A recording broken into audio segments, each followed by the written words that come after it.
crazy year for me, man. I turned 30 and I came out as queer. Surprise, surprise! Was it the nails? The nails gave it away, didn't it? Yeah, I came out as queer, man.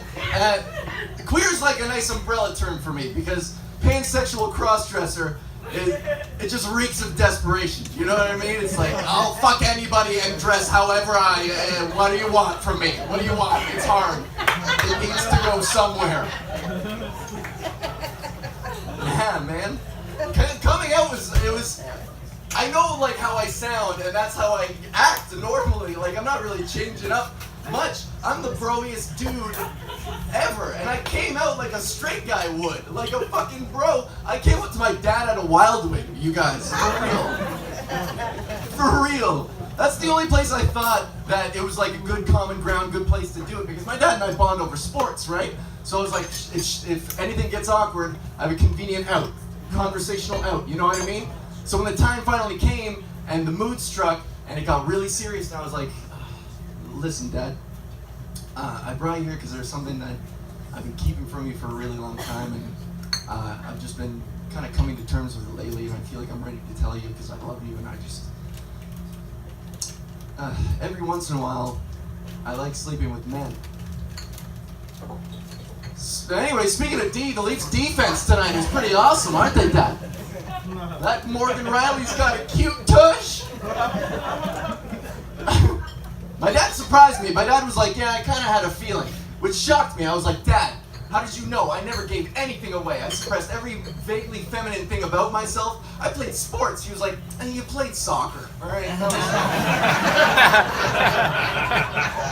That was red flag number 1, or rainbow flag number 1. It was like the red strip and the rainbow flag that I saw. And I pressed on, because I adore my dad. I look up to him. He's a good man. He's good at what he does. He's a proctologist. He's a butt doctor. Go figure. He's good at what he does, man. They call him Ghost Finger. You don't even know he's in there. It's great.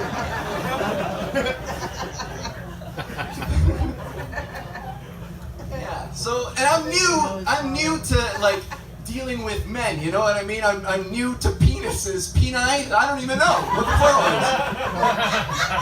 And I'm terrified by them. I'm like a grade 10 level gay. Because there's something about them. When you unzip a guy's pants and it just comes rocketing out with its one eye, like, I couldn't breathe in there.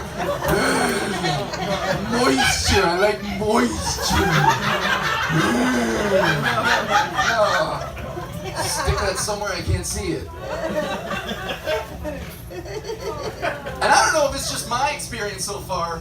Like I gag on vitamins. I just can't put that shit in my mouth. Because every time I look at them, they're one of two types. Every dick is one of two types. You're either Wario or Waluigi. Why? Two different types, just like wham, wham, wham. I don't like it. I don't like that I like it. And like I said, the cross-dressing thing is a part of it. This is something that I've been doing since I was a teen and just like repressed it. Nobody knew about it this whole time. And I perfected the look. Like, I look alright. Yeah, I can do this. I don't know, that's a thing. You know? I shaved my arms. Feel this, touch this, go for it. Ha, you're gay now, I gotcha.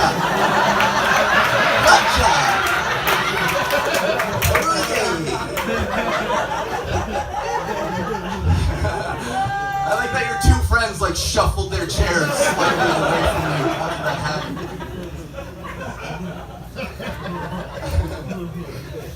Yeah, man, the cross-dressing thing is interesting. Like, and I'm getting bravery, you know what I mean? I'm stepping out, I'm going out on the town. I don't know which bathroom to use yet. That's the thing. I hold my pee all night long. Because I want to engage with the experience, I want to enjoy it, but I also don't want to get in any trouble. I don't want to make anybody uncomfortable. So I don't use the men's or the women's washrooms. I take dumps in the alleyway like a lady.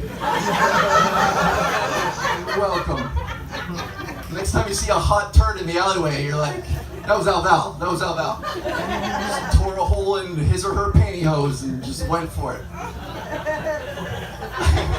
The pronoun thing is funny to me because like I said, I'm a bro-y dude. I'm lean and muscular. Like, there are a lot of tricks that women use to like make themselves up and make themselves more feminine, you know what I mean? I'm wearing this to hide these fucking, I'm not even doing this to brag, but like, that's too much.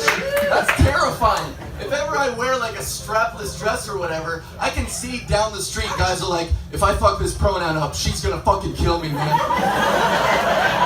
Oh God. I'm gonna cross to the other side of the street like a gentleman. I'm gonna be a gentleman about this. And I can, on top of that, I can empathize with the female experience on a few different things. You know what I mean? Like, makeup is super fun. I like it. It's good. You can put on whatever look you want. You know what I mean? You can do smoky eye and others. But I get that feeling. I get that hypercritical voice in your head that it's never enough. You know what I mean? I get that feeling at the end of the night when you take all that shit off and you look at yourself in the mirror and you're like, oh God, I look like a man.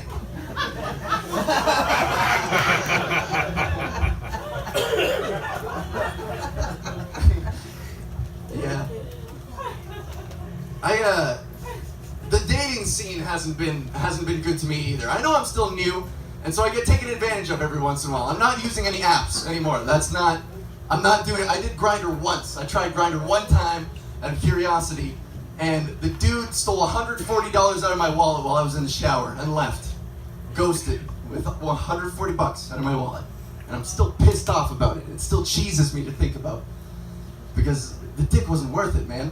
It was the Wario kind. I had sex with Wario. I had sex with Wario and he stole my coins, you guys.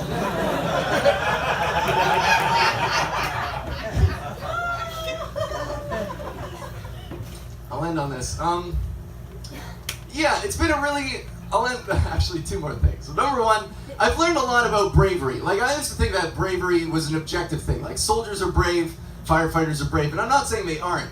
But I've learned a new lesson in bravery is like, it's relative to yourself, what you're used to, facing your fears and fucking going for it. And I haven't done this a lot in public, especially performing stand-up. So I don't care if this is like bragging or a pat on the back. I got balls, man. I got fucking balls to do it.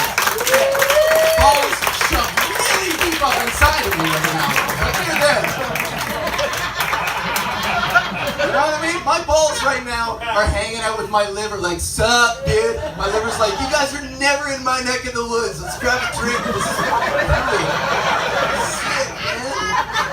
I never see you guys around. One last thing. I did learn who I could keep close to me, and like my friends and family responded really well. And time definitely helps things. Like, my mom didn't respond very well at first. My mom reacted really poorly, because when I came out to her, I was like, Mom, I'm queer. She was like, what does that mean? I'm like, I'm into men, women, trans. And she stopped me. She was like, I will never let a trans person in this home as long as I live. Which broke my heart to hear my own mom say it, because I had the fucking second half to tell her about, you know what I mean? So I had to stop. I had to stop at that conversation. I had to be like, you know what? I'm going to wait to drop this second bomb, you know? Even the Americans waited 3 days after Nagasaki to drop Hiroshima. I'll save that bomb for later. But, you know, when I think about it now, I realize how funny it is, because in retrospect, it feels like my entire life I've been this German spy who's been spying on my mom the whole time. Like, Maza, you say you will never let a trans person in your home? Is this right? Well, maybe there has been one here the whole time. Alright, thank you guys very much.